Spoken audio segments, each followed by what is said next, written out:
Good evening, ladies and gentlemen. We're so glad to welcome you as part of our community tonight. Please note that this webinar is being recorded and distributed live stream. By entering this virtual meeting room, you give your consent to be recorded and distributed by Vienna Live with Simeon Moore and other third parties. If you wish to not be recorded, please go to the LinkedIn live video feed, the link to which I've just placed in the chat room. Tonight, our featured guest is trumpeter Connor Bernhard, whose new album, Pathways, will be the subject of tonight's conversation.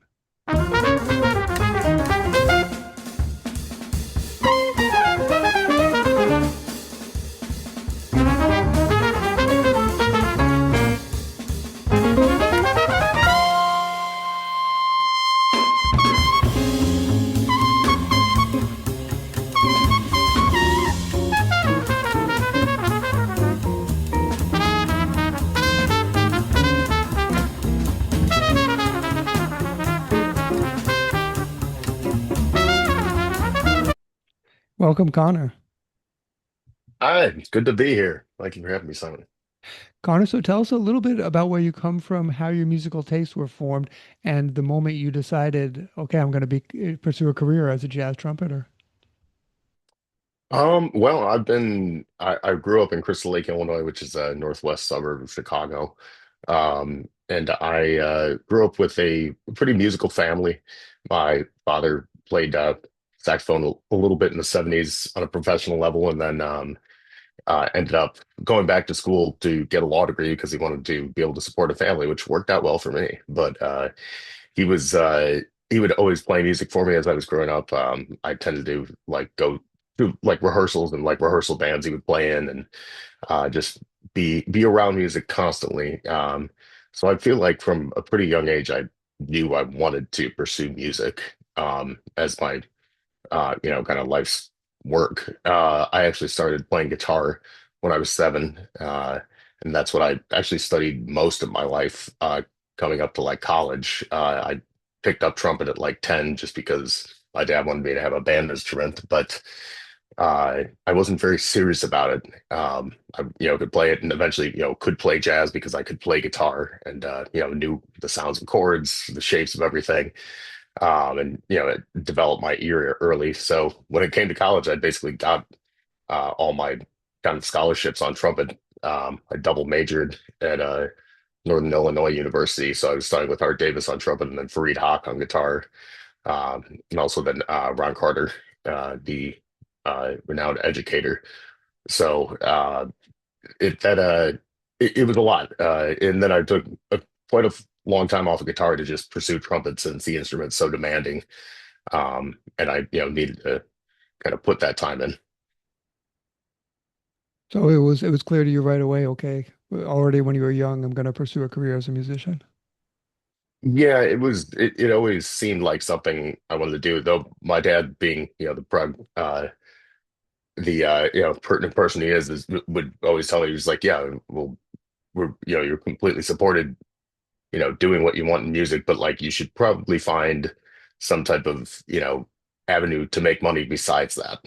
Um, and in that way, I actually am a boat captain in the summers here in Chicago. So I've run architecture tours and water taxis here a few days a week just to make a little income stream on top of the musician stuff. And that's how I've self-funded a couple albums, is being able to, do stuff like that. Okay, let's listen to, actually, we have a music video. What a privilege. This is Jackalope from the new album.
Fantastic.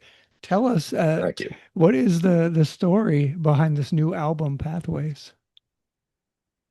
Pathways essentially is the concept was kind of in honor of all the different avenues that led me to the place I am today, and the different avenues that lead anyone to where they're at in their current point in life.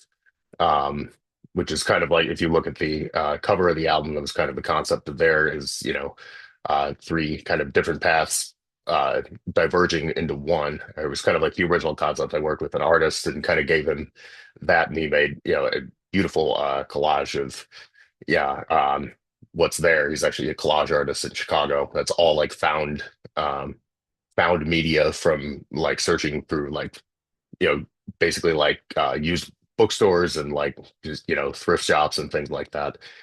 But essentially like the three different parts and the three different kids kind of represent different parts of the self coming together to make one thing.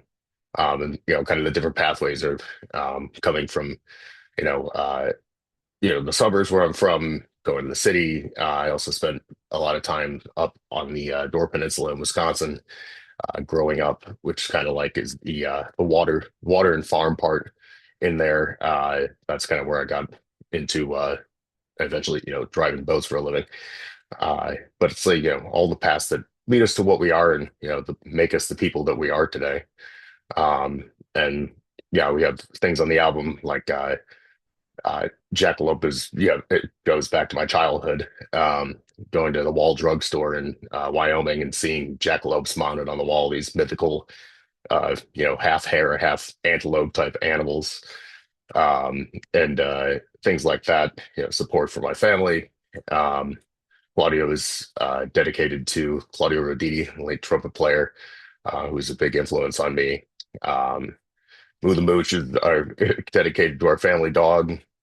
Lament for Roy, obviously for Roy Hargrove, things like that. And then songs that have meant a lot to me over the years, Dat Dare, that I reharmonized and rearranged. Three Little Words, which is one of the uh, first songs I learned, like have all of these like Jamie Aebersold play along books that my dad had. For some reason, that just was a song I always really loved. And then Wichita Lineman, which is the other kind of cover on the album, is just, I mean, it's. I found out after I did it, it's a very widely covered song by a lot of musicians, but it's just incredible songwriting. It's kind of something that I aspire to do. So yeah. Fantastic. Let's listen to Wichita Lineman. Then we've got actually a very nice, again, a music video. Here it is. Mm.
Lovely. So, how did you pick the I musicians on this album? We see a guitarist featured prominently next to you. Maybe I don't know if that's because you're also a guitarist. Tell us what do you look for in a musician? Why did you decide to work with these people? Well, yeah, I mean, it definitely is influenced by my being a guitarist. And I picked my friend Jeff Swanson here on guitar because he actually was at Northern Illinois when I was there. He was also a couple years ahead of me studying with Fareed. So I wanted someone who came from that lineage of, I mean, obviously just really swinging guitar playing, but also like a lot of, having the feel and then also the, technical prowess to play. Um, the stuff that I'm writing and kind of like play the things that I'd want to hear a guitar play, if I were playing.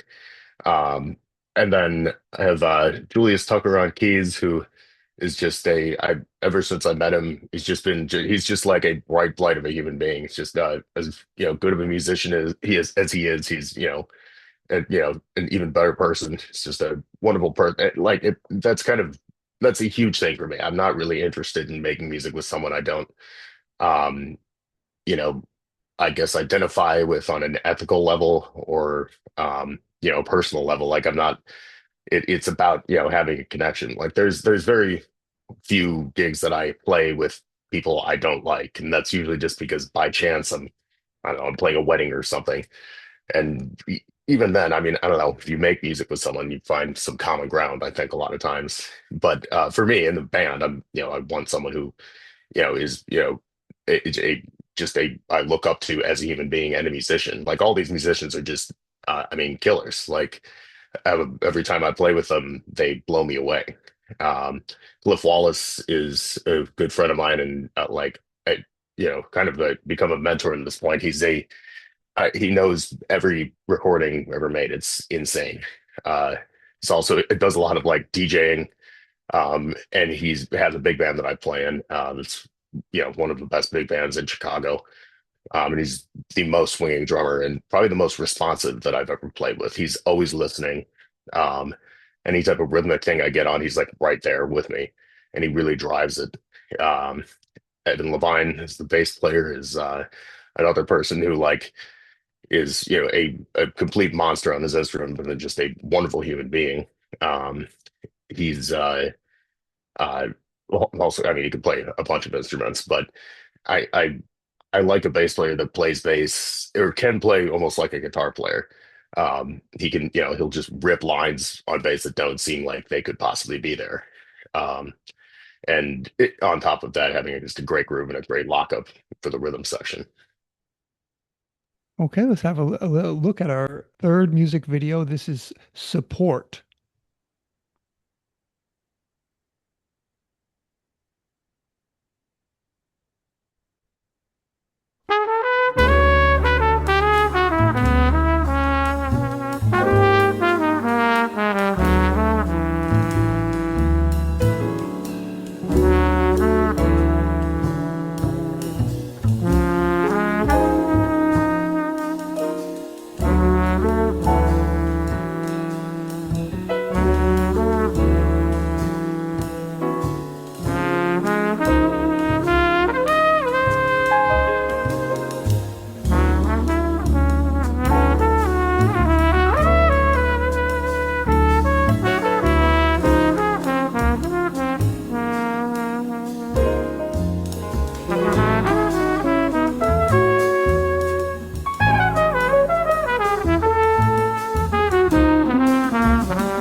Lovely. So this brings us to the philosophical part of our conversation.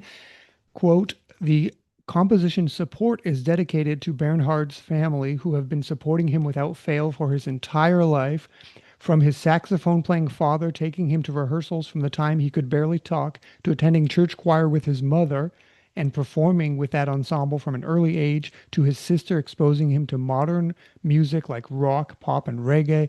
End quote. In the West, Connor, it's common to believe that a great or accomplished musician has developed in a complete vacuum, that through innate genius, as we like to say, she or he is unbeholden to any exterior force. Your song support makes the opposite argument that individual greatness and accomplishments are social products. What does one need to become a great or accomplished musician? Um, so there is a lot that you need in yourself to, become a great musician, but yeah, nothing happens in a vacuum. I mean, I think there's certain cases of like savants that you might be able to make that case for someone, but I think in normal cases it's nurture or hope for nature. Um, if I was going to make that argument. Um, like the most important thing for someone to become a great musician is being exposed to music from the youngest possible age. I can play music because I was around it. And also like I mean, I never really, well, I mean, I worked on some scale pattern type of stuff at some point in my, growing up, but like I listened to my dad doing it and doing these, Joe Daly exercises. Joe Daly was a great saxophone player and teacher in Chicago. And I just grew up with those in my head and like in my ear, which is just a testament to how important, the ear is. Like I don't focus on theory. I don't think about theory at all, ever. I mean, well, not ever. I once in a while I'll think about it, but when I'm performing, there is absolutely no thought going into that. Like I think, the most important thing for me to make a good musician is having a good ear, and then that ear, then doing work to make that ear linked up with muscle memory. Um, that's how you can channel the muse, you could say, or like channel like what a higher power than what you are, and what we have access to as humans. Like when you're thinking about it, or like, I tell students, it's like, yeah, you could learn a bunch of like chord scale theory and think about it and be like, oh, mathematically that goes over that chord. And it's like, no one wants to hear that shit. Like, I don't want to hear math. Like, that's not human. I mean, AI, which is a whole other conversation, which is ruining music. But like, yeah, no, and also, I mean, this is another diatribe I have, is the issue with like a lot of the I don't know, kind of like the New York style jazz scene, and like cutting and trying to impress other musicians. I mean, that's not music. Like we're not playing for other musicians. Where I play music to connect with people.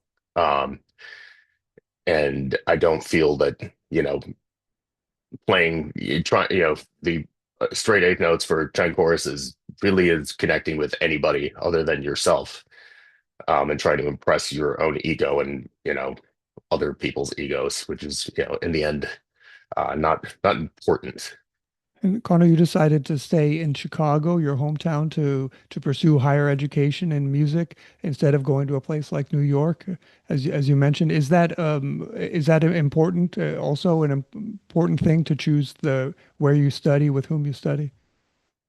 Yeah, yeah, the teacher you pick is very important. I mean, for example, before college, the my guitar teacher growing up, Danny McIntyre, who's the MD for Frank Jr.'s orchestra for a while, played with all sorts of people, and then eventually settled back in East Dundee and opened a music shop.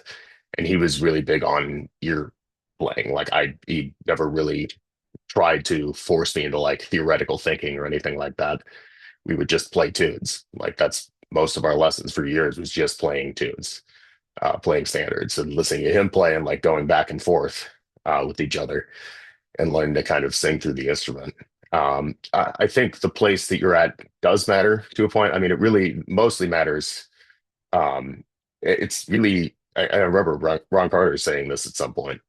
is that like, it's like you learn a lot from your professors, but the people you're really learning from are your peers in the music school, younger and older. I learned a ton from like the grad students who were there when I was there. My uh, buddy Luke Politnik, who is a guitar player in town here, is still a good friend of mine. Was someone I learned a lot from music wise then and still do now. Um, and all the people around me are people just hanging out. It's like you would hang out and you'd be listening to music. You would show each other different things and expose each other to things that you'd never hear otherwise. So I think that community is the most important thing. And if you don't have the community, I mean, music is about community.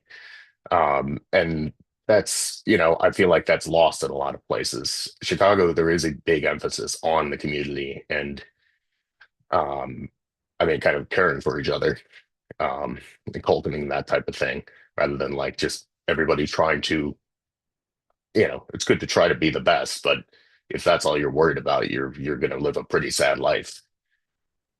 Okay, let's have a listen to our last track. This is Dot Dare.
Final question. What do you wish all of us who listen to this album, what would you like us to take away from it? I want everybody to have a sense of connection to each other from it. And uh, I think I want everyone to experience what I've experienced with music, where in the, you know, the worst times in life or the best times in life, you have something that brings you back to, the moment. Like you can be in the present moment fully, um, and just feel love. I mean, that's the point of music is spreading love and community. Let's see how we can get the album. It's easy enough. It's at connorbernhard.com. The album is Pathways, and you can listen to it there, and you can purchase it. You can watch the music videos, and also find out about his upcoming concerts. And you can reach out to Connor if you like. At Mhm. Is that right, Connor? People can reach out to you if they have any questions. Yep. Yeah, you can send the email there. I think the email address is there. You can always just email me or on Instagram at Connor Bernhard. That's always an easy way to do it. And also should plug that if you're in Chicago, April 29th, which is next Wednesday, the album release show is happening at the Jazz Showcase. So come on out and hear the album live. Thank you so very much to Connor Bernhard. Thank you so much. Happy to have you there. Thank you to be here.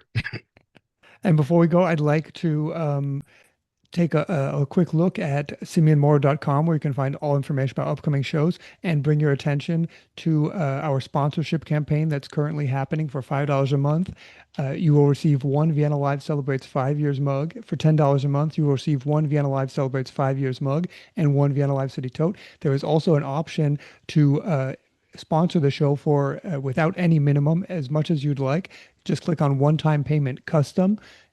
All sponsorships make sure that Vienna Live can continue operating as a free public music service. Again, all information about upcoming shows is available at www.simeonmoro.com. Once again, thank you so very much to Connor Bernhard. Thank you to Vienna Live's corporate and individual sponsors. Your ongoing support allows Vienna Live to operate as a free public music service. Thanks very much to my cousin Mike, a marketer from Layer App. If you're an architect or engineer, they have really cool tools you should check out. Of course, most of all, thanks to you, our participants, who make it all worthwhile. From Washington, D.C. and Chicago, Illinois, goodbye, and see you next Wednesday. Thanks, folks. Have a good one. Thanks for listening.